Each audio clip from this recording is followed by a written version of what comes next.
Beans are the world's best food. I cannot say it any more clearly. I'm going to say it again. Beans are the world's best food because they give you protein. They give you some insoluble fiber. They give you loads of soluble fiber, but they give you vast amounts of energy because they are a starch. They are the perfect food. Hi, everyone. Welcome back to Body and Soil. Super happy to have you here. And today we're going to have a super amazing episode. So get ready. It's all about the power of beans with Karen Hurd.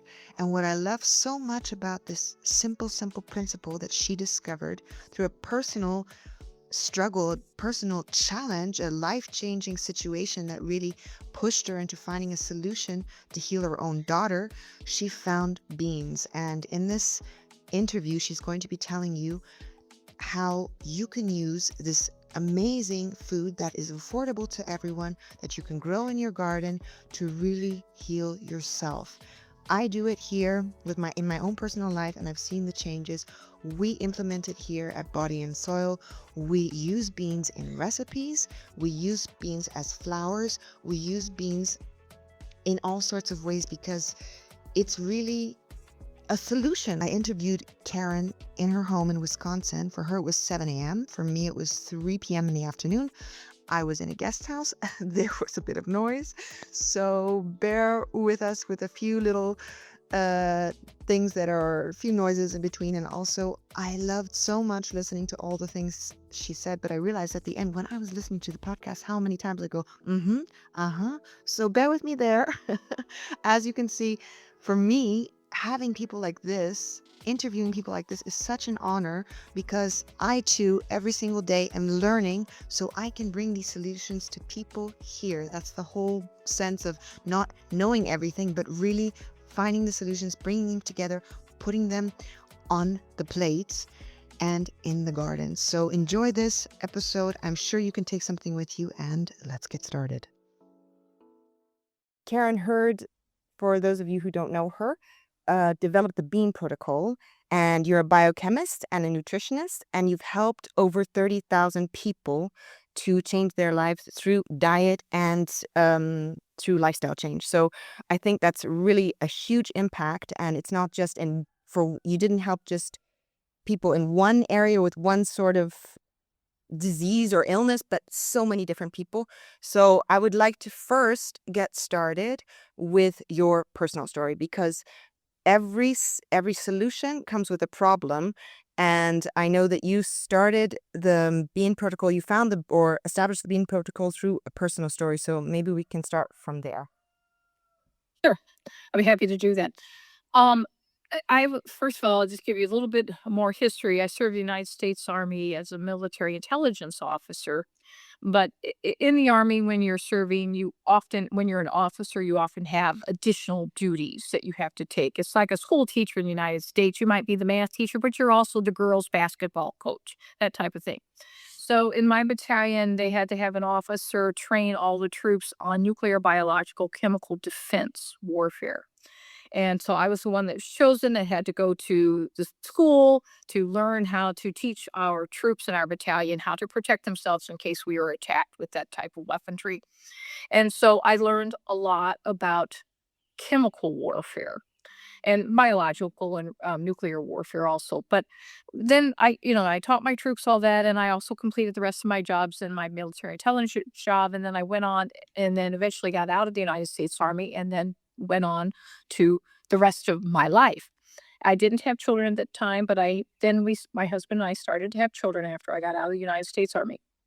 And when I had my third child and she was 18 months old, we had just moved into a home. My husband is a pastor, and we had just moved into the parsonage of the little church where he was going to pastor.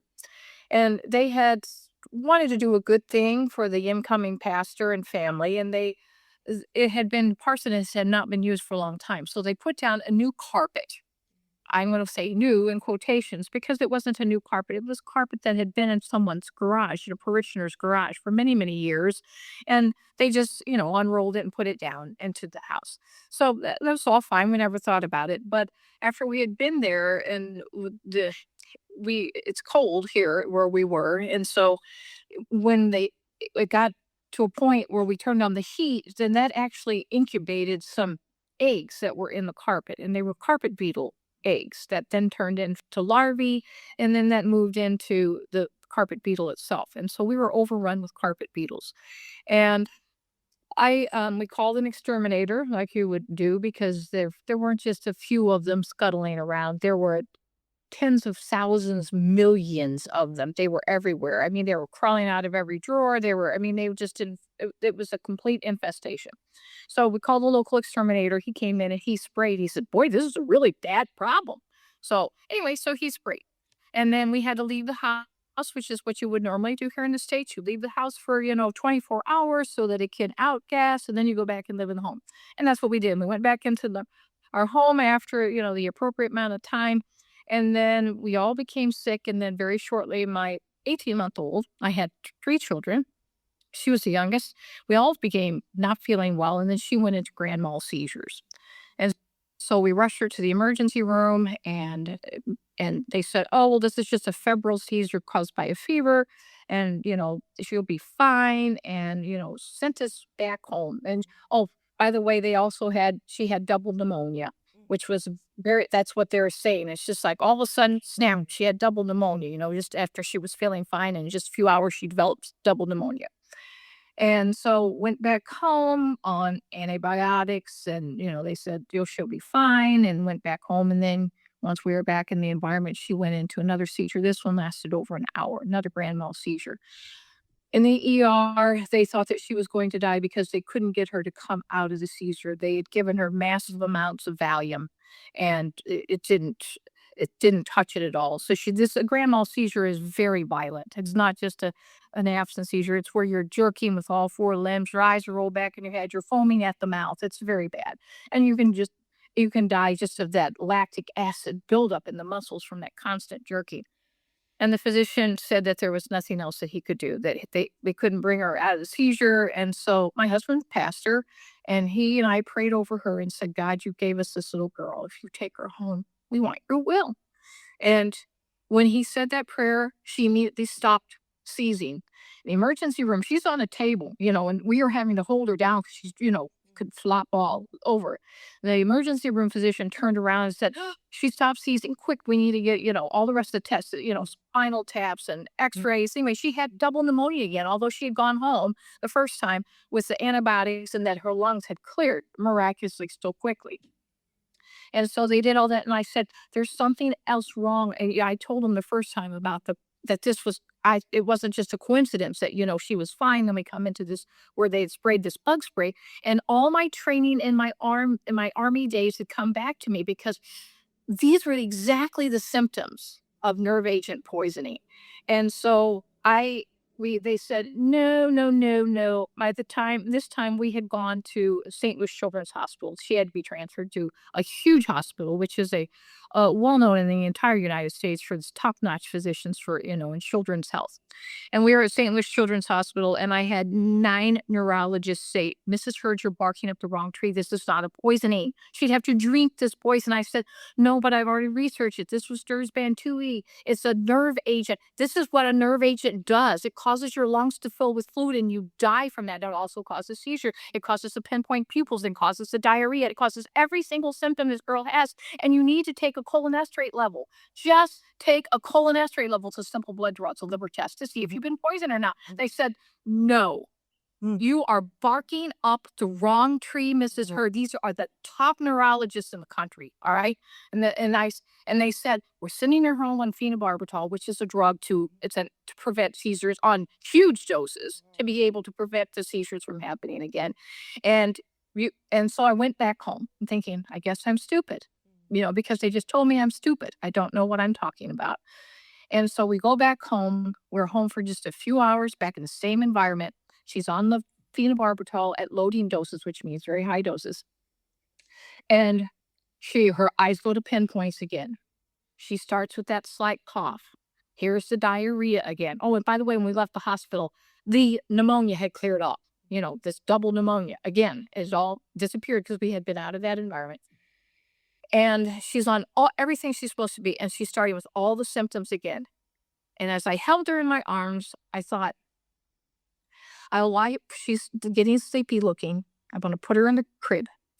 And when I go in there in an hour from now, she will be dead because I didn't do anything. Because I believe these neurologists that it wasn't that I was wrong, that they told me I was wrong because she'll be dead because she's on this phenobarbital, which will keep her from seizing, which was my alert system to get her out of there, run her to the hospital. Right. And now I've been told I'm stupid. And now I just put her into bed because she's sleepy, even though I see all the rest of these signs and symptoms. And I said, I'm not going to do this. And I marched out of that house with my other two kids who were not well. I was also carrying another baby at that time, and I'd started to miscarry that baby. We still don't know if it was the poison or not. We will never know. But in my mind, in my heart, I know that I lost that child because of the poisoning that the exterminator poison that killed carpet beetles. By the way, all the carpet beetles were dead. Should let you know that. It worked.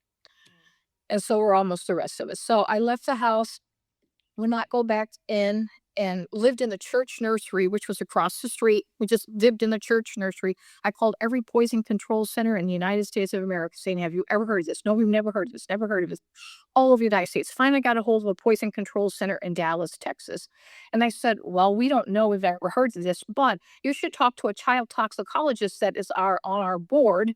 And he in Corvallis, which is a university in the US, and he does child toxicology. And I called and they gave me his number. I called him. I thought, in every place I call, it's well, I'll connect you to this one, and you get to run around. You never get to anybody. And I called and I got a hold of his secretary at the university. And she said, well, I will connect you with Dr. Sheldon Wagner was his name. I'll connect you with Dr. Wagner. And I forgot to talk to the man himself. And I explained the whole situation, and he said, absolutely, she could be poisoned. Why haven't you had the carpet tested? They sprayed the carpet directly with this insecticide. And why didn't you have it tested directly? And I said, well, because no one here, I was just outside the city limits of St. Louis. We were in Granite City, Illinois. From St. Louis, Missouri, and that's where this children's hospital is in St. Louis. And I said, the lab there is going to charge us several $1,000s because they said they have to recalibrate our equipment. My husband is a pastor. We don't have any money. We had no money. And so we don't have any money to pay them to recalibrate. He said, I have a lab here. He said, cut out a piece of carpet. He told me where in the room to cut it out. He told me exact size to cut out. He said, put it on dry ice because it begins to break down after so many hours. He said, put it on dry ice and ship it to me next day air.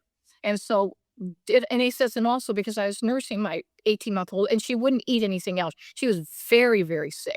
I mean, she was just completely, and of course she was on the phenobarbital too, which made her like a zombie. And so I did, and so I sent the sample of my breast milk to him, and anyway, all next day air that over. He got it, he tested it, was over 100 times the what's called a safe and normal limit of the insecticide. And my breast milk had also had the poison in it too, the insecticide.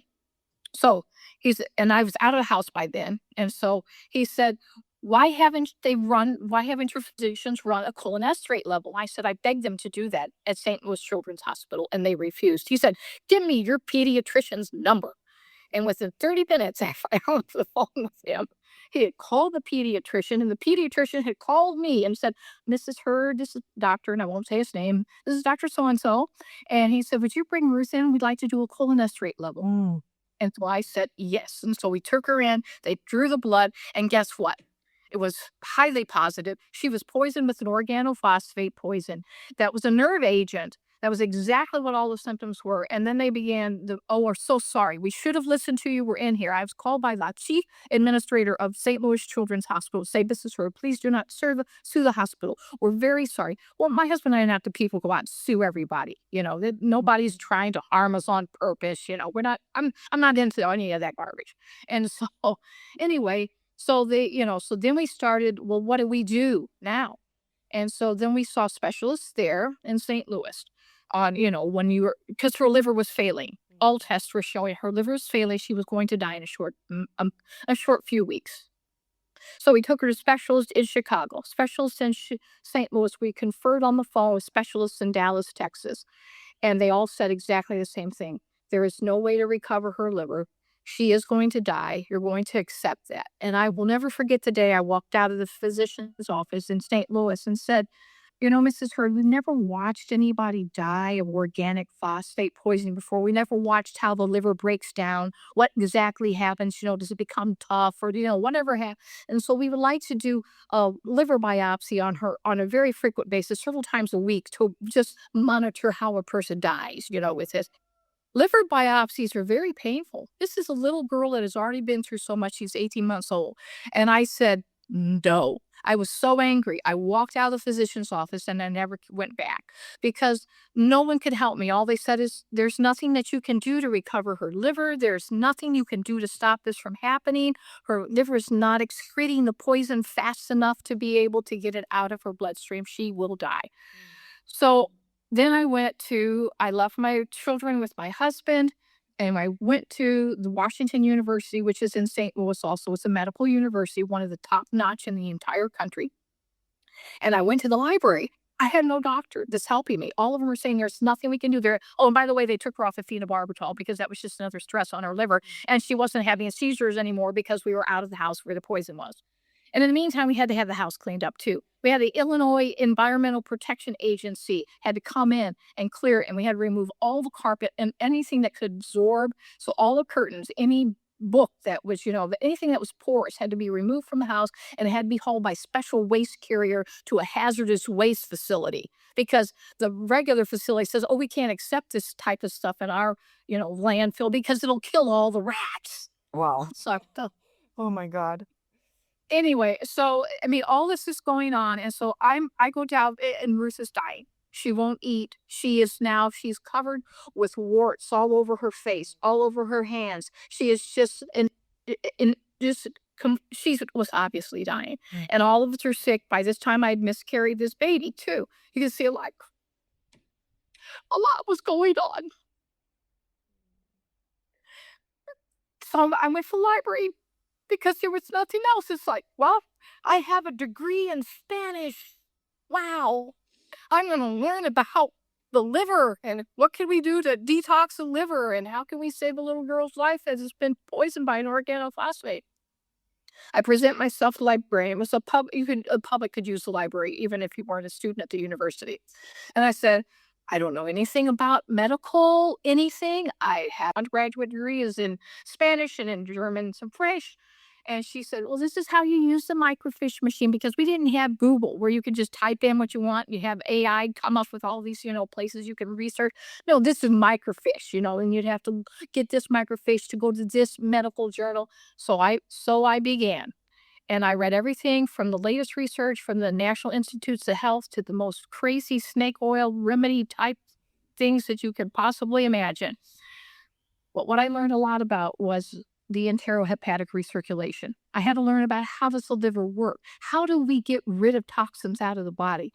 And because this was a fat soluble, so I didn't even know what fat soluble was at that time. I learned a huge amount of information. And then of course it says reference this particular medical artery, and then you have to go back to the microfiche to find that one. These are tiny little films, you know, and then you have to put that in the microfiche reader.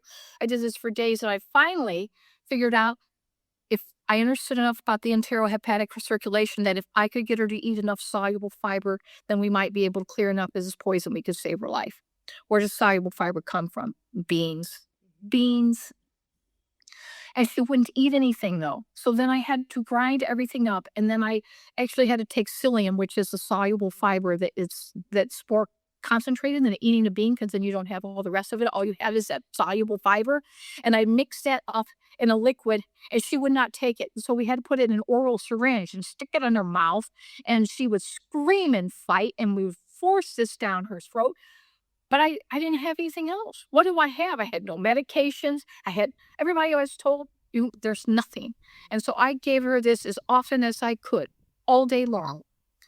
And she started to improve. It got better and better until she was a regular little girl again. I took her into the physicians. They said her liver enzymes are normal. They were off their charts. That, her liver was failing. Her liver enzymes are normal now. Her bilirubin is everything is normal. And they said, we don't know what you're doing, but they patted me on the head like I was a dog and said, whatever you're doing, Mrs. Hurd, just keep doing it. I said, don't you want to know? They said, no, we don't have any proof that any of this works. And so just whatever you're doing, that's it. Just go on your way.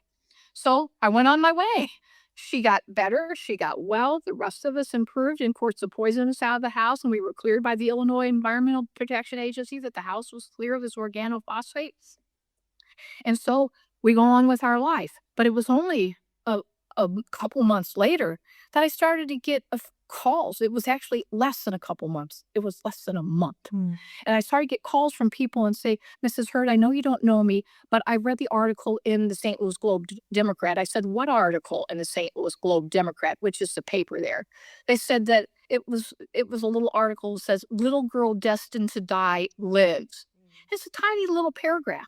No one ever interviewed me from the paper. We didn't even get the St. Louis Globe Democrat.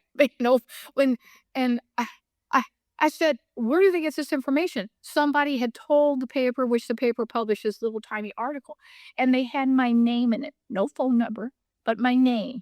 And so people started calling me. You know how people, you find out where somebody lives, he's got their name, they're really resourceful.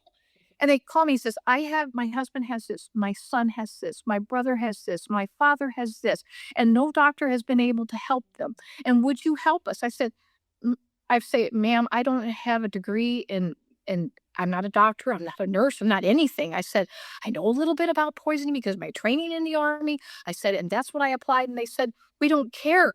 Their stories were it would break your heart, and I had just gone through a heartbreaking. And, you can see that I'm well over 30 years past this incident, and I still cry when I think about what we went through. And they would tell me their story, and I'd say, well, I don't know anything about this situation, but I'll go down to the library at Washington Medical University, and I'll read about it, and I'll just tell you, but you need to know whatever I tell you. I can only tell you to use food because that's the only thing that I have as a tool. I am not a doctor. I cannot prescribe anything. I was not going to get involved in supplements because that can be a stress on the rest. Just that I could tell you how to eat differently and what to do. And so I did that. And then they would do what I told them to do. And then the person got better. I got more and more calls of people saying, help me. And I'm just doing this to be nice, because my heart hurts for these people. Finally, then I had One Bell Telephone call me. One Bell Telephone it was in the biggest, tallest high skyscraper in St. Louis. It's a huge company in the United States. It's a telephone company. And they were headquartered in St. Louis at that time. And they called me and said, we have all kinds of people asking if you would come and give a brown bag lecture. I said, what's a brown bag lecture? I've never been in the corporate world. They said, well, it's for our employees that we teach them about financial, principles or whatever they want to hear about on their lunch break. And it's a service we provide for our employees. They had thousands and thousands and thousands of employees that work there. And so I said, yeah, they said, we want you to come because we've had all kinds of people request that you come. I said, what do you want me to talk about? They said, well, about health. Well, could you be more specific? Because I'm just, researching things as I go. And they said, well, we'll poll the members. And so then they, whatever, it was heart disease or women's health or. And so anyway, I went the first time. The auditorium was cram packed. They had a huge auditorium where they did these brown bag seminars. It was packed. And I thought, okay, well, that'll be my first and last speech. They'll never want me back here again.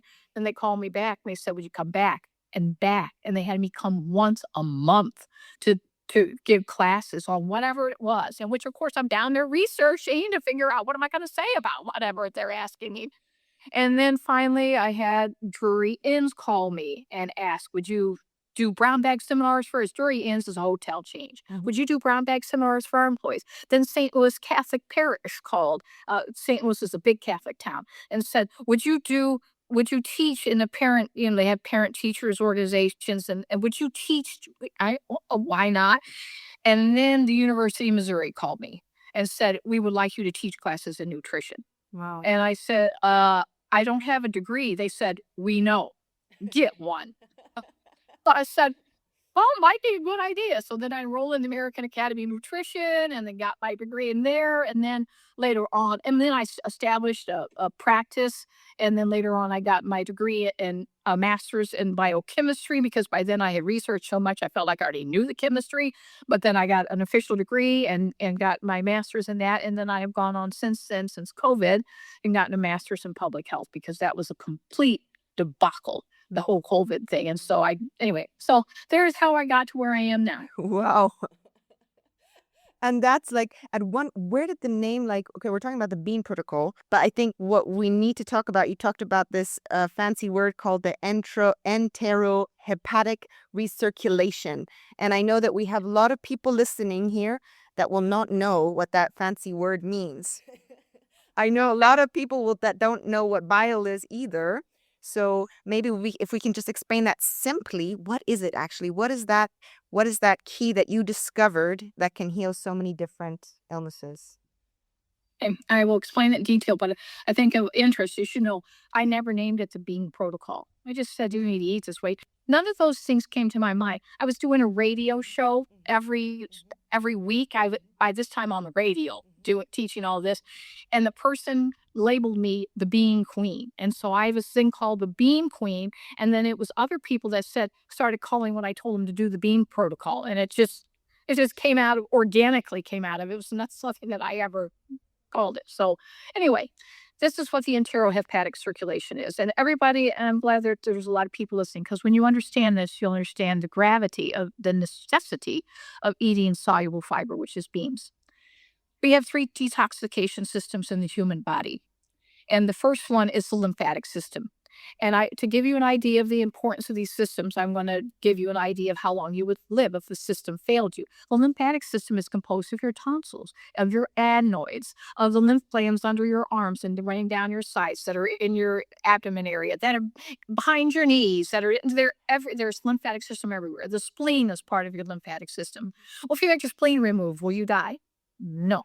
The lymphatic system is doing a very great job of detoxing your body, but it mainly is detoxifying things that are allergens and most specifically antigens, which are virus, bacteria. Help protect you. Your tonsils help protect you from getting upper respiratory infections because it captures the virus in the tonsils and holds it there until you can make the antiviral antibiotics, your own natural ones, to kill it. Very important system. But if you have your tonsils and adenoids removed, you will still live. If you have your spleen removed, you will still live. If you've had a mastectomy and they strip out all of your lymph nodes from under your arm and down your side, you will still live. So your lymphatic system is very important, but you can live without most of it. The second detoxification system in the human body is your kidneys. You have two of them. They're in your back, their lower back, just above your waist, basically, on your flanks. If your kidneys and they're clearing water soluble waste, anything that is water soluble, they're going to take out of the bloodstream and they're going to put it in the urine, and then you will excrete it and as you urinate. If you lose your kidneys, they stop functioning 100%, just stop functioning. And all this water soluble waste continues to circulate your bloodstream, you will die in about 2 weeks. So, kidneys are very important. You do not want to die in 2 weeks. And then the third detoxification system we have is the liver. The liver filters fat soluble waste. You have to understand fats and water are immiscible. That's a chemical term that means they can't interact with each other. They hate each other. They're called hydrophobic. That means they're scared of each other. Hydrophobic, scared of water. They chemically will not react. And so we have to have a completely different detoxification system to deal with fat soluble toxins because the water soluble toxins will not be processed through the liver, or vice versa. Fat soluble toxins cannot be processed through the kidneys. So the liver is clearing fat soluble toxins. If your liver fails you, it does not clear these fat soluble toxins out of your bloodstream. You will have less than 24 hours and you will be dead, completely dead in less than 24 hours, often less than 12. That's how important your liver is. It is the most powerful most important detoxification system in the entire human body. Mm. We cannot let it fail. We have to help the liver. Mhm. Okay, so now then we have to figure out, how does the liver function? How does it get rid of this fat soluble waste? And it's not just poisons like this organophosphate from the bug spray that they put on the carpet. It's your own hormones. If you have too many hormones, they will build up in your bloodstream and then you're going to end up with cancer. I'm telling you, that's where it all ends up. You're going to end up with cancer. You're going to have problems with anxiety and panic attacks because too much of a hormone called norepinephrine, and epinephrine is going to cause you to be panicky. And so it's clearing all of this fat soluble waste, your own endogenous. That means the waste that you make just through the chemical reactions, and then all fat soluble waste, which is pesticides, herbicides, fertilizers, glyphosate, all kinds of things. All of them are cleared by the liver. So it pulls this stuff out of the bloodstream. The blood is flowing through your liver at about 1 gallon per minute. How much is that? Yeah, a liter is is a little.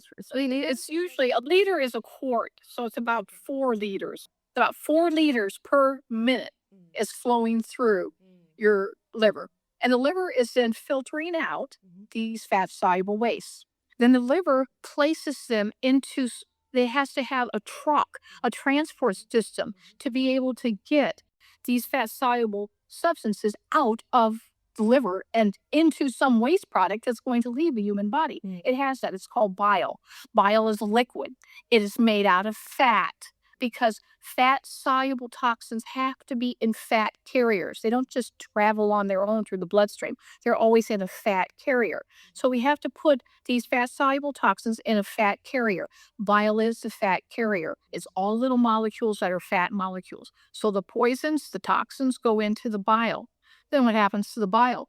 The liver sends it down biliary ducts, they're tubes, Mhm. and sends it down these tubes to the gallbladder, and directly it drips into the duodenum. The duodenum is right underneath your sternum. It's in the center of your abdomen. Mhm. You can't, they can't see me either, probably. But anyway, just underneath your sternum, center of your abdomen. That is where your duodenum. It's the first part of your small Mhm. intestine, Mhm. and there is a duct, a tube that drips directly into the duodenum, and then the rest of it goes down. It's called a common biliary duct tube that goes to your gallbladder. Mhm. And the gallbladder stores this bile that's Mhm. carrying all this waste Mhm. until you eat a meal, and then it will go through a contraction. It's called peristalsis, smooth muscle contraction, and it will squirt. It squirts this bile, this liquid, into your duodenum, Mhm. first part of your small colon, Mhm. and that is there to do two things. One, it digests the fats that you were eating. So any fat that you consume, like the ground nuts that you consume there frequently, that is a high fat source, a good fat source. Fats are good for us, but we have to break them down. Fats are very, very long chains of fatty acids. They have to be broken into little tiny pieces so they can be absorbed and utilized very nicely in the bloodstream. Well, something has to emulsify them. That means break them up into little tiny pieces. Well, the only thing that will break up a fat is another fat. We remember, we don't water. You can't just dump water into a fat and just say mix it all up and it'll Mm. break. It doesn't work, okay? And so you have to have something that will break up these fats, emulsified fats. And so this bile is doing that. It's helping you digest the fats. Mhm. And then this big second purpose, or maybe I can even say the number one purpose, is carrying all this fat soluble waste down. Wow, this fat soluble waste is no longer in the bloodstream, it's in your gut. It's in your gut, and your gut is separate from your bloodstream. And it's not going to absorb through your gut until it reaches the terminal part of the ileum. So you have your first part is your duodenum of your small intestine. It goes into your jejunum and then into the ileum. Those are the three parts of the small colon. And when it reaches the ileum, there's a valve before all the contents of the small colon will move into the large colon. That valve is called the ileocecal valve. Mhm. And that ileocecal valve is shut, but it opens on occasion. Then it lets some of this, we call it chyme, this liquidy food mass of digestive enzymes and bile, it will let that pass into the large colon. And then it will go on through the large colon. We have the ascending, the transverse, descending, sigmoid colon. It eventually passes out of your body in the form of a bowel movement. Mhm. So this is where these toxins are headed. They are headed out of the body in the form of a bowel movement. That's how we get rid of this fat soluble waste. But here's the catch. At the terminal part of the ileum, the last part of the small colon, there is absorption of fat that is done because we have to have some place to absorb fats. We do not absorb fats in our mouth. We do absorb some things in our mouth. Carbohydrates we absorb through our mouth. And we don't absorb things from our stomach. We absorb carbohydrates. We don't absorb proteins except from our duodenum and jejunum. And the only place in the entire intestinal tract that we absorb fats is the terminal part of the ileum. And so then the fats are absorbed. At what percentage? 95%. Wow. So the question becomes, if fats are being absorbed from the terminal part of the ileum at 95%, what about the bile, which is made of fat and carrying the fat soluble toxins? Is it also absorbed at 95%? And the answer is yes, it is. So 95% of your toxic waste that can kill you in less than 24 hours is dumped back into your bloodstream. And in the meantime, you have been exposed to more fat soluble waste and more of your own endogenous waste that you make as just part of your own chemical reactions that are happening by the trillions per millisecond. And so, as time goes on, this waste is building up in your bloodstream, and the liver is not keeping up. And at some point, you're going to have disease because of it. You're going to have problems. And what I haven't told you, which is going to relate to the problems there that you mentioned to me in Uganda, like the school children that have stomach ulcers and type 2 diabetes. What changes with like the stomach ulcers and all kinds of gastrointestinal problems is that the more fat soluble waste that you put into these fat carriers, it changes the pH because the negative log of hydrogen ion atoms is a pH. I know it gets into a lot of science, so I'll try to keep it simple. But you change the pH, you're lowering the acidity. You're making your bile more acidic. The more fat soluble waste you stuff into the bile, that the liver keeps stuffing into the bile, and it's stuffing old stuff that's been recycling for weeks, months, years, because it recycles at 95%. It changes the pH so it's more acidic. And what does that acidic bile do? It hits your tender little duodenum, which is where most ulcers occur, and then it causes it to burn the inside of that intestinal tract, which is an ulcer. An ulcer is just an open sore. And by the way, I didn't tell you there's a pyloric sphincter from the duodenum that back washes into the stomach, and some of that bile will backwash into the stomach and then create a stomach ulcer. And also because of just the anatomy, it's because we don't have a what we call as a P tube. We this little loop. We don't have loops. These are can just bubble back up. It'll bubble back up all the way into the esophagus and cause the esophagus to burn, and we call it heartburn. Everyone here has heartburn. Not everyone, but I would say a lot of people have heartburn and a lot of people deal with ulcers. So those are really two topics. And like you said, like I just want to, I wasn't thinking about asking you this, but if you look at like, let's take it a practical example. So you have the children eating this maize meal porridge.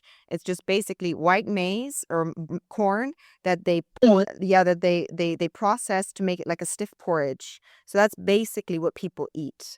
They'll eat sometimes beans if the parents can afford it. Sometimes, let's say 2 to 3 times, maybe vegetables and maybe some fruits along the way if there's some fruits in their garden and stuff like that. But that's what we're dealing with when we talk about rural children's nutrition. Sometimes it's just maize. So when you're thinking about all these things, like how can we practically explain that the children have these ulcers? How does that happen? The way it happens is the bile because they've been recycling even a child Mm. because you can build up enough of toxic waste because again this is made your own body makes fat soluble waste. It's just part of the way human metabolism works. As it continues to recycle, then the bile becomes more acidic. And then the bile is literally burning a hole, an acid hole in the lining of the stomach, the lining of the duodenum, and in the heartburn. That's just burning. Yes, that's called acid. That's what it feels like. If you pour the acid in your hand, it would burn the skin in your hand. It's doing that inside. And so you're burning holes. Those holes are sores. And those sores, an ulcer isn't sore. And that's what's causing this because we're not throwing away your bile. And why are we not throwing away your bile? It's because we're not we are letting it recycle at 95%. We have to interrupt this recycling of the bile. We have to throw more of it into the large colon because once it reaches the large colon, you will excrete it in a bowel movement. It cannot be absorbed. We just got to get it past that ileocecal area. And the only way to do that is we have to find a substance that has two qualities. One, that it will bind with bile, that it will capture it and not allow it to be reabsorbed. And two, that it itself cannot be absorbed into the bloodstream, that it will be excreted. It has to capture the bile, and then it has to, 100% of it has to go out into the toilet. And there is only one substance in the entire world that does that, and it's called soluble fiber. Soluble fiber is found in legumes, not your groundnuts, but your K nuts, your black beans, your white beans, your kidney beans. It's these beans that you soak and boil. We call them pulses, is another word. Pulses. Those are what contain your soluble fiber. Your maize has very little soluble fiber. It's fine to eat it, but if you don't have soluble fiber, you're still going to have an issue. What has to happen with the diet is the emphasis on the maize. It has to be the maize and beans. And if you could only afford one thing in your diet that you could buy the beans. And if you ate a bowl of beans every day, every single meal, you will not have the heartburn. You will not have the stomach ulcers. You will not have all these problems. They will go away because of the soluble fiber in those beans. What is soluble fiber? We have fiber. A lot of people don't even know what fiber is, right? So understanding that what fiber is, and we have soluble and insoluble fiber. So understanding why that, and I know that beans have the highest amount, like you said, of soluble fiber. But how can we explain soluble fiber to somebody that just doesn't understand what soluble fiber is? Sure. In our foods, we have a certain amount of fiber. Fiber is a food that carries 0 calories and no fiber, period, insoluble or soluble. None of it can be absorbed through the intestinal lining. 100% of fiber will be excreted.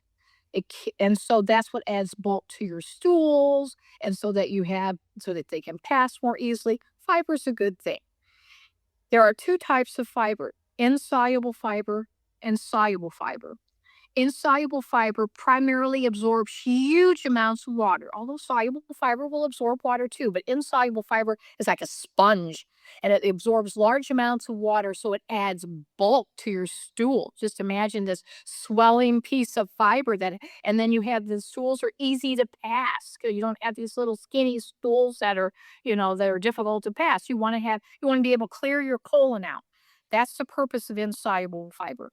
Soluble fiber is insoluble fiber that has been broken down by the weathering process. It stays on, like your legumes, you don't harvest them in the spring like you would a pea. You harvest them after they've been on the vine and they're all dried up and you have to soak them and boil them. That process of being on the vine, the sun, the wind, the rain, that weathers a soluble fiber into it, breaks it down. Fibers are very complex. um, they're called polysaccharides. Um, they're very complex chemical structures, and you have to start breaking down the branches off the trees and make them smaller little bits. And to do that, you have to weather it, or you have to soak them and cook them, cook them, cook them. And then you break that insoluble fiber down into a soluble fiber. But when it becomes a soluble fiber, it has the capacity to capture, it's like a net, and it can capture these fat molecules that are your bile, the bile that's carrying out all this poisonous trash. It captures it in a net. And it can't escape the net. And because it's a fiber, this fiber and all this captured bile are going to pass through the ileum and into the large colon and pass all the way through the large colon and go out into the toilet in the form of a bowel movement. And we just threw away the bile. That's why it's so important to eat beans. And beans, by the way, they have soluble fiber. But people, I just said that fiber does not have calories. That is true. There are no calories. But beans are also a carbohydrate. A lot of people think they're a protein. They do have some proteins in them, so they're a very valuable food. But they are mostly a carbohydrate, and then they have this fiber. But the fiber itself carries no calories. I So think you have to have the other you need calories. maybe you can explain one time what two or three examples of what insoluble fiber is. We know now soluble fiber is in beans, and what would be the insoluble fiber, but also understanding that those carbohydrates, that if you eat a bowl of beans, you're actually getting your energy. That's something that people don't realize here, that you can use it as your energy source. So that's why they eat this huge amount of, we call it here posho, of maize meal porridge, is because they think that's the only way to get their energy. Okay? The insoluble sources are your vegetables, and they give you very little energy. They give you insoluble fiber, which add bulk to your stool, as we talked about already, but they're not soluble fiber. Beans are the world's best food. I cannot say it any more clearly. I'm going to say it again. Beans are the world's best food because they give you protein. They give you some insoluble fiber. They give you loads of soluble fiber, but they give you vast amounts of energy because they are a starch. They are the perfect food. And that's what should be consumed. They will give you tremendous amounts of energy. As a diabetic, oftentimes diabetics say, you have to stay away from all those carbohydrates. And they'll say, don't eat beans. Well, eating beans is what is going to change a diabetic type 2 diabetes. I know we don't have time forever, although I will give you as much time as you need because I want to help the people of Uganda. Okay, I'm going to help the people all over the world. But type 2 diabetes is caused by too high of a triglyceride level. Guess what bile is made out of? Triglycerides. Triglycerides at too high of a level cause type 2 diabetes because that's a fat that coats all of your cells and makes you insulin resistant. So your insulin can't get the sugar from your bloodstream into the cell, the blood glucose. And if you want to correct type 2 diabetes, all you have to do is eat beans and stop eating sugar. So we have That's it. That's it. Simple. But like I did the course in the type 2 diabetes because we have such a challenge here with it. And you go to the supermarket sometimes and you'll find, like, for example, a package of white rice, and on it is written in big fat letters, food for type 2 diabetes. The thing is, like, how are you supposed to then, somebody that's struggling with that will take it home and think they're doing something good for themselves, which is really crazy. And explaining that the system is just messed up, right? I know, like, maybe you can explain really shortly that you have a structure in this bean protocol, like how many times a day you eat beans and all those things, but like I know it's pretty strict. So you take away sugars, no fruits, for example, in the example of type 2 diabetes, just drinking water, no, of course, no soft drinks, and you're just basically, your meals are made out of beans, vegetables, some herbs, some spices, but that's about it. So no potatoes, no starchy things. I mean, I can see it as a very difficult for people that have been eating rice, maize, corn, all these things as their main meal, to all of a sudden switch. Have you seen that as challenging for people that have been doing it? And another question is, do they have to do it for the rest of their lives? Okay. First part, it's always challenging to change the way a person's been doing their life because we get ingrained in a certain way. But I will say this, if you always do what you've always done, you'll always get what you always got. So if you don't want to have type 2 diabetes, you might think, what have I been eating my entire life? Big bowls of rice and maize, and whether they're drinking, I don't know if they drink, sugary sodas or whatever there, but all of that stuff that has to stop. So if you want to get rid of it, you have to change the way you're doing it, because if you always do what you've always done, you're always going to get what you always got. So if you keep eating that way, you're going to keep having type 2 diabetes. So you have to be willing to gain knowledge. Knowledge will free you. And then applying the knowledge is called wisdom. So you can know it in your head, but now actually apply it and do it. And if you do it, your type 2 diabetes is going to go away. It will resolve. Now, do you have to do this forever? Can you go back to eating all the maize and all that junk stuff again? If you go back to it, you'll go back into type 2 diabetes. You have to eat beans for the rest of your life. Yes, absolutely. You need to be avoiding sugars. Sugars are bad for all of us. None of us should be eating candy and drinking soda or whatever. That's bad for everybody. If you want those health problems, then go back to it, like a dog returning to its vomit. whatever you want to do. So the beans, the soluble fiber removes the triglycerides because the triglycerides make the bile. That's the fat molecule that's capturing all that poison. It is a triglyceride that's capturing that poison. And you're throwing it away at the same time you're throwing away your toxic waste. And they leave the human body, then your triglyceride levels will lower. And as soon as they lower, then you don't have a greasy fat coating on all your cells. Then those receptor sites for the insulin are starting to work and fire like they should. And then all of the blood glucose is entering your cells, and you have tons of energy and you feel fantastic and you no longer have diabetes. It is so simple. And it's just education is exactly what you are doing, Maria, is what you are doing. You are a public health, even though I know you don't have public health behind your name, but you are trying to affect the public health by teaching them. And people say, well, we never have done it that way, and this is new information. Well, you know what? If we still lived on old information, we still would be drilling holes in people's heads to let the bad spirits escape. And we still would be bleeding people, Right. because, or putting leeches on you to suck out the bad blood, because that's what we used to do several hundred years ago. And that was the top science of the day. Yeah, so we don't want that anymore.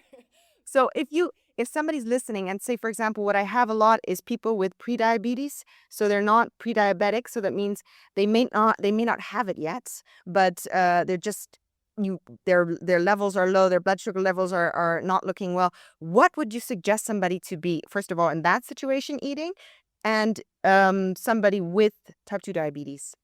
Like, let's say a daily, 3 times a day. What does their meal look like? For prediabetes, one, you eat beans 3 times a day, a half a cup normally for an average sized adult. Children would eat a little bit less, but it's for your site, but a half a cup cooked, not, dry and then you cook them because then they blow up to 1.5 cups. So a half a cup of cooked legumes, breakfast, lunch, dinner. You can continue to have your maize. You can continue to eat your vegetables if you have meat, but I understand you don't have a lot of meat. But it is getting the beans in. And two, stop eating sugar. Stop whatever sweets, whatever sodas, stop. And then you will never develop into diabetes. If you already have type 2 diabetes, and a lot of people on type 2 diabetes are already on medications. I don't know if they're on medications there in Uganda, but they have metformin, they have glipizide. There are also a lot of people on insulin. You have to you have to eat your beans 3 times a day. You have to stop your sugar. You have to limit your rice and your maize. You cannot stuff yourself with that. Instead, what are you going to eat? You're going to eat more beans.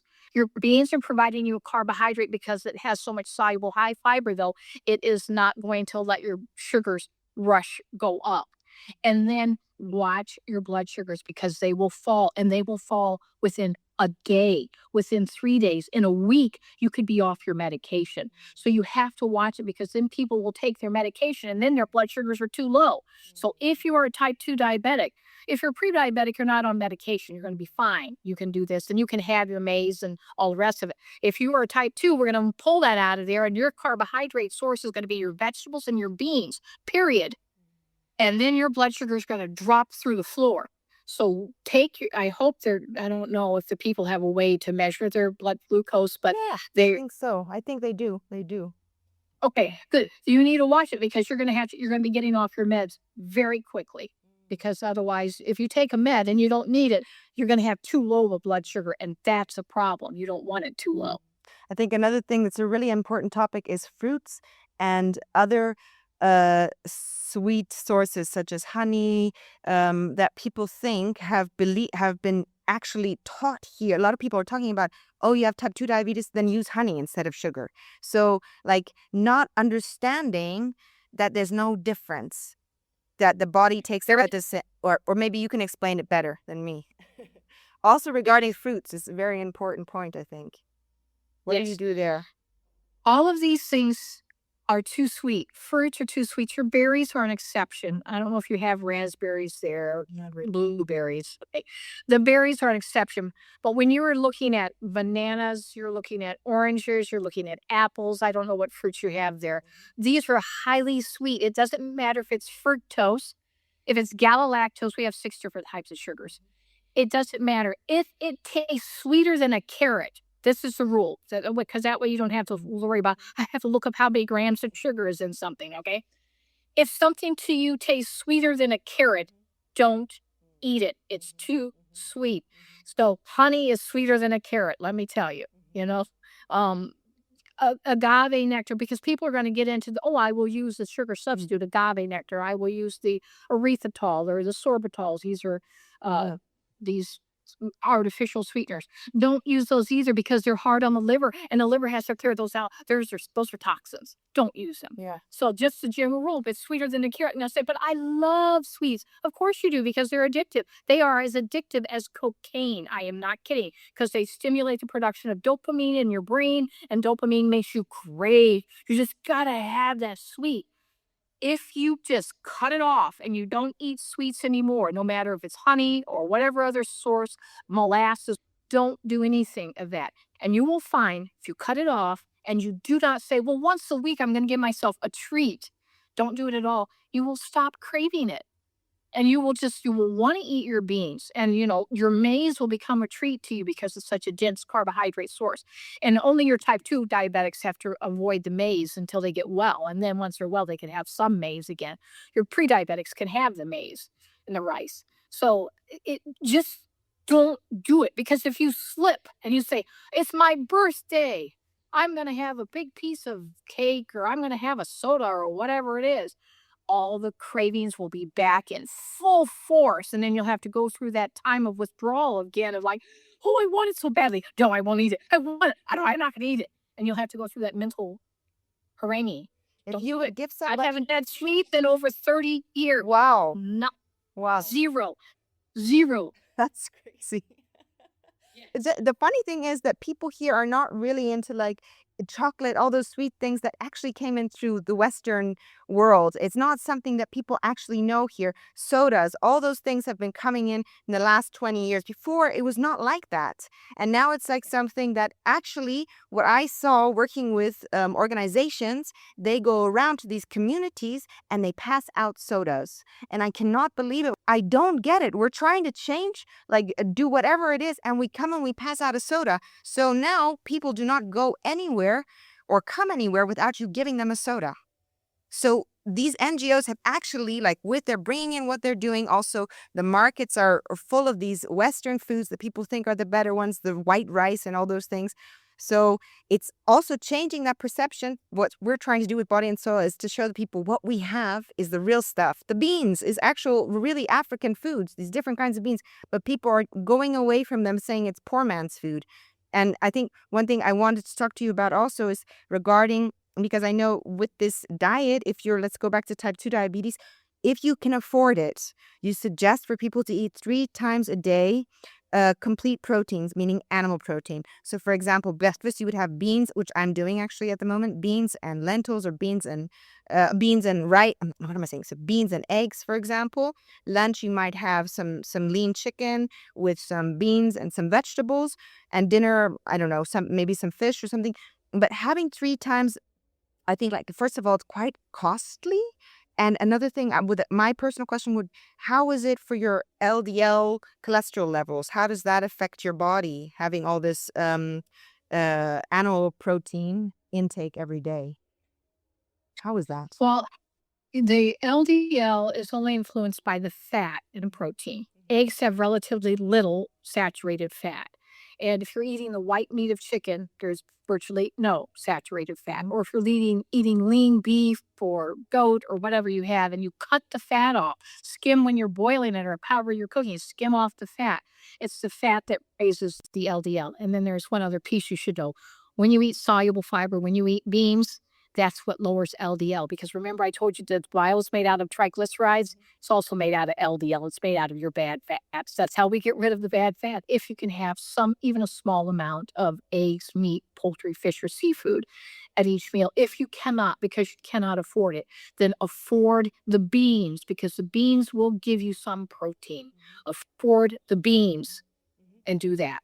The children, they can continue their maize, but they have to have, the preponderance is going to be beans, not a couple little beans or a dab of beans on top of the maize. They need beans and maize, beans and rice, beans always being first, and then they can stir it in with a little bit of the maize. So how would your plate look like? If you have a plate, what would you suggest? How much of it is beans? How much is it maize? How much is vegetables? How much would you say? That you would have half your plate in beans, given that there's no meat, half your plate in beans, a quarter of your plate in vegetables, a quarter of your plate in maize. Mm-hmm. Mm-hmm. Okay. That's already something that they can think about, because now we have two thirds of the plate maize, one fourth maybe beans, and the rest, and then no vegetables. That's basically Yeah. what we're looking at the moment. So Half plate beans, quarter Mhm. plate vegetables, quarter plate maize. So, for example, another issue that we have here is that a lot of people just boil the beans. And then, at least what I know, like, you have these anti-nutrients. That's what I've learned. But maybe, correct me if I'm wrong. Oxalates and the phthalates, all that's garbage. All of that is just well-intentioned dragons going out there preaching a gospel that is not true. Okay. Oxalates are important to every single part of cellular function. They're how our cells communicate to one another.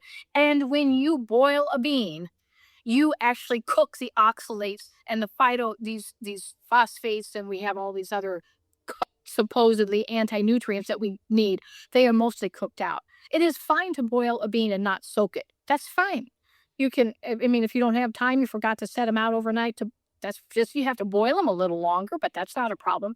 It's not a problem. When you boil those beans, you're actually creating more soluble fiber. The more you boil them, the more you cook them, the more you top them up and mash them up, the more soluble fiber you have.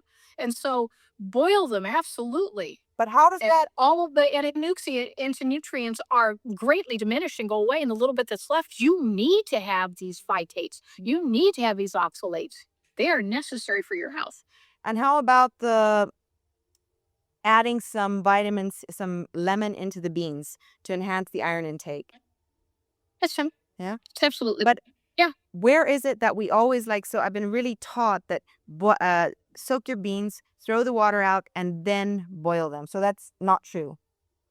You can do that. What you're doing is you're decreasing the amount of saffronins. When you soak them and throw the water out, when you boil them and then drain them and rinse them and throw the water out, you're throwing away something called saffronins. And saffronins, they're a part of the bean that captures air. It's like a soap bubble. Just think of a saponin as a soap bubble. They're not soap, but then that's what creates gas. So if a person is saying, I just have terrible gas when I eat beans, okay, soak them, throw the water away, or you can just boil them, but then drain the water off of them, rinse them off, and then you throw away almost all the saffronins. So It does does help help. with gas. It has help with gas, because I think that's also one of the issues why people don't want to eat beans is the gas, because they have Yep. all this. So that would help also. Yeah. Well, I will challenge people who say that they don't want to eat beans because they don't want to have gas. They will have gas even if they don't eat beans, because gas isn't caused by beans. Gas is caused by the fermentation of the gut. There's two ways to digest foods. Once we use digestive enzymes, that's the default state. That's what the body would like to do. Second is we ferment foods. When you ferment anything, that means you're going to create gas. Fermentation in the gut is occurring if you're not eating like a fermented food. If you eat like sauerkraut, or if you eat kimchi, or a fermented food, then you're going to have more gas because you're putting in there fermentation. But fermentation won't happen in the gut if you're not eating those foods, unless you're having tremendous amounts of hormones being put in your biofluids, because hormones are your catalysts. They trigger the fermentation process. And so if you've been recycling your bile for weeks, months, years, decades, then you're going to have a higher amount of hormones, because they're fat soluble waste. Most hormones, not all, but almost all, are fat soluble, and they're going to be cleared, and you will have a large amount in your gut, and that will trigger fermentation. Give you an example. Person is going to have more gas when they're nervous. They have to give a speech in front of the class, or they have to, whatever they're nervous about, their bosses chewed them out, and they're going to have more gas because they produce more hormones, stress hormones. They're called epinephrine and norepinephrine, and those hormones will be in greater quantity in the gut. You will have more gas. And it's not because of the beans. Beans are being fermented. They're not creating the fermentation. They're being fermented. And so how do you get rid of gas? Eat beans. It'll take away your gas. And you'll say, but it causes gas in the beginning. Well, that's because you're actually carrying out your hormones for the first time in your life. So, but just keep eating your beans and it all goes away. And only come back when you're super nervous. I'm just going to ask you a question regarding hormones because we also here in Uganda, a lot of women do not have the possibility to have, for example, hormone replacement therapy when they're going into post perimenopause and menopause. So how do you see beans as, how can beans be a replacement for this? Yes, absolutely. Beans are a replacement for it. You don't have to take hormones. These will actually regulate your hormones because you're carrying out whatever the liver places into the bile. And the liver is very selective. It's getting its instructions from the pituitary, from your brain, saying how much hormones should you keep in your bloodstream, how much should you let be put away into the waste and go put in the bile. It's getting specific instructions. But you keep dumping your hormones back into your bloodstream, so you get higher and higher levels of hormones. And so everything gets poorly unregulated. And so as soon as you start eating your beans, you're throwing away what has been designated to be thrown away.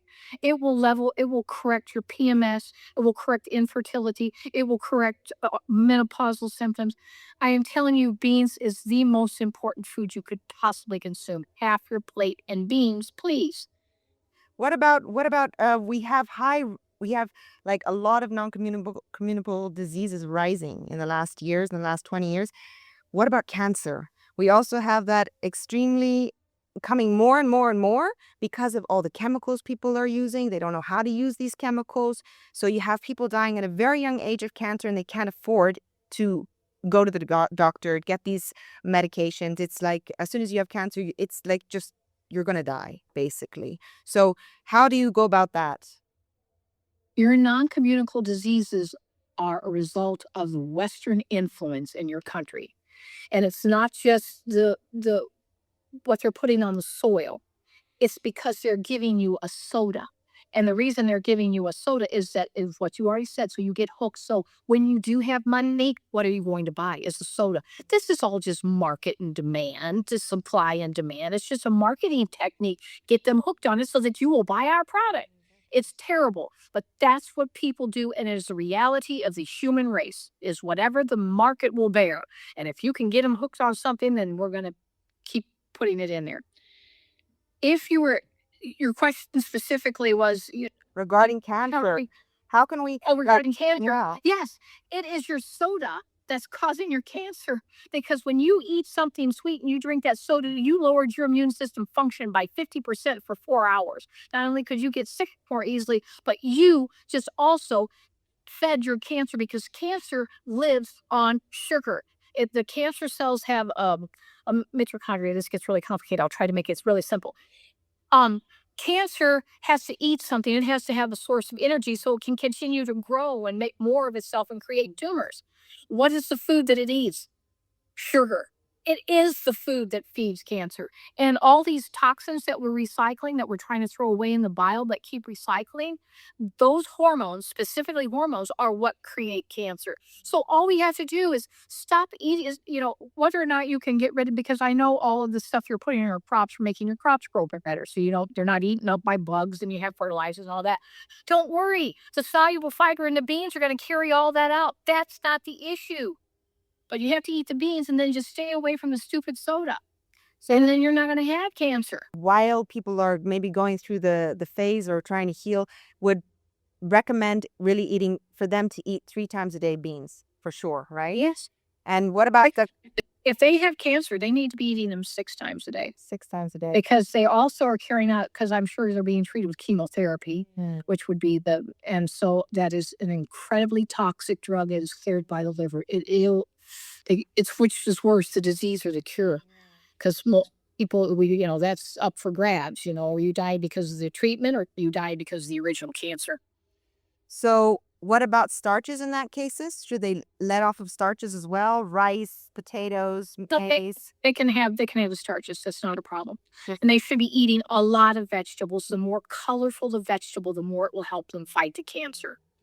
Okay. Could have grains Then and what? stay awake from your sweets. Oh, for sure. What about breaking down the beans into a flour? Absolutely, you can do that. Yes. Yes, and you cannot get rid of soluble fiber. You just make more of that insoluble fiber because all beans have a little bit of insoluble fiber. You make more of that tiny bit of insoluble fiber in a bean. You make it into complete soluble fiber. So make your bean bread and your bean muffins and your bean, whatever creation you come up with, bean flour. Fats plays also a very important role. So we haven't spoken at all about fats. We haven't spoken about the importance of, for example, goods, nuts and stuff like that. How important that is, and also like if we should use uh, ghee when we're cooking, if we're allowed to use ghee when we're cooking, or we don't have olive oil here, so we have nuts, we have seed oils, we have some really bad refined oils, we have sunflower oils that we can make. What would you suggest? How should we look at Right. Ghee is the saturated fat. Is 100%. It's a saturated fat. It's not good for you. If you're healthy, you can have some of it occasionally. It's not going to kill you.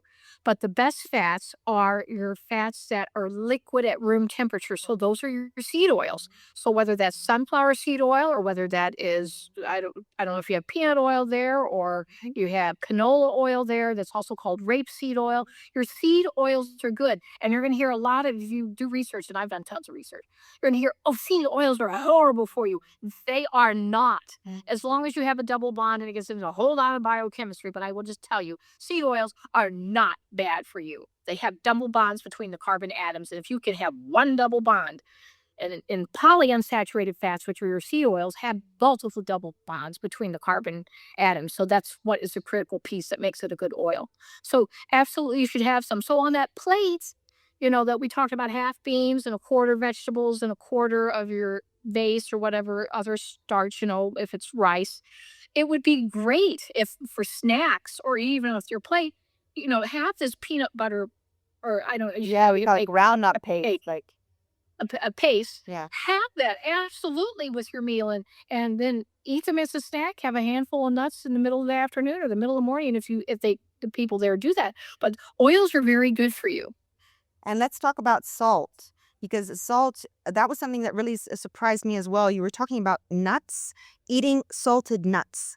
Why do we eat salted nuts? Salt is a very important nutrient because it's called an electrolyte, and it it means it ionizes. It means that salt is sodium chloride, okay, and so the chloride ion is negative, and the sodium is a positive. And I guess get into a little chemistry, but because they separate from each other, they're no longer joined electrolyte. They separate. You have a negatively charged atom, chloride in this case. And that negative charge is a source of energy. And whenever you do a chemical reaction, see, when we eat a fat, you have to have it has to be converted into, they're made into hormones. Fats are made into your hormones and many other things too. But you have to be able to do the chemical reaction. But to do a chemical reaction, you have to have an energy source to drive the reaction forward. And this is salt, that negatively charged ion in the salt is an electron well, it's an energy well. It's the energy source that the fat can be converted into the wonderful hormone that you need to stop, you know, to be able to make estrogen or progesterone or epinephrine. Well, the epinephrine's actually made on protein, but anyway, to various hormones. So it's an energy well. Just think of it as an energy well, and you want that. And just so you know, I don't know if you have iodized salt, but you should be eating iodized salt because people throughout the world have all kinds of thyroid problems, goiters, and the thyroid problems is because they don't eat the iodine unless you're by the coast. And I don't know what, and if you're eating seaweed, and okay, then you will have iodine in that. But most people that are landlocked don't get enough iodine. So iodized salt is simple to do. Yeah, it's really interesting that you say that, because I was actually taught not to eat it. So when I was learning to become a nutritionist, the one thing they taught us, do not eat it. Eat rock salt, Himalayan salt, all those different kinds of salt, but don't use ionized salt. So it's very interesting, that point for me. And I They are going against all research that has been done Mm. because it used to be that thyroid disease was rampant. I mean, and we just couldn't figure out why is it so rampant. And all we started to do was iodized salt, and we reduced it to almost none until the big craze came. Don't use iodized salt; it's bad for you. Guess what is rampant again? Hyperthyroidism, Hashimoto's, hypothyroidism, especially hypothyroidism and Hashimoto's. Why do you believe that people do not spend time in more, let's say, preventative health? Instead, there's so much research in how we can heal diseases, but very little is promoting preventative health. Why is that? Because there's no money in it. Because to go in and be treated for cancer with chemotherapy, it's very expensive. Surgeries are very expensive. All of these ways, there's money to be had. And in preventative health, if I just tell you to eat the legumes that Uganda grows in abundance, It sounds too simple. who's making money on that? It's too simple and nobody makes a lot of money on that. But you can make a whole lot of money on soda. You can make a whole lot of money on different medical procedures. And we say we're all doing it for the good. So we focus on all these things instead of what God gave us. Just eat your beans. Have some maize for of course, if you're not diabetic. Have some vegetables. It's that simple. We've made a mountain out of a molehill. Yes, and but do you ever have people like people on the medicinal side come and criticize what you're doing and saying it's not proven, you can't do this? Do you ever have like criticism coming from that side? It used to be when I first started to practice, and I have a very large practice. It used to be that way, but now that the physicians are seeing the results in their patients that they are better, I have referrals all the time for physicians. I just had several last night from different physicians. I'm referring a client to you. I'm referring a patient to you. I'm referring, help me get them well. They're more open now than they used to be. They used to be more closed minded 30 years ago, but they're becoming more open minded now. Wow, that's amazing. And I think with that, I probably would end this, Karen. It's so, so amazing. I can't even tell you how wonderful it is to have you here. And I really hope that a lot of people, I know people will be able to take something away from it. We might have to edit into 2 podcasts, but I want to help the people in the world. And they have the answer. They are right there in their garden. I just wanted to end this amazing episode with a few extra informations for you. First of all, if you want to learn more from Karen, I'm putting her courses in the show notes so you can directly go there and book a course with Karen. They're really amazing and 100% recommendable. I do them myself. Then secondly, if you need some inspirations for how you eat beans more diversely, for example, through using flours, we develop all these recipes right now at Body and Soil. So please just check in the show notes. I've listed a few of the recipes there for you to copy. And thirdly, if you have questions or if you are trying this bean protocol and you want to share with me your results, then just reach out to me, write me a message. I'm super excited to hear people that are changing their lives through food and are healing themselves through food. So yes, let's get this bean party started. And I'm looking forward to being your host in the next episode. Have a nice day.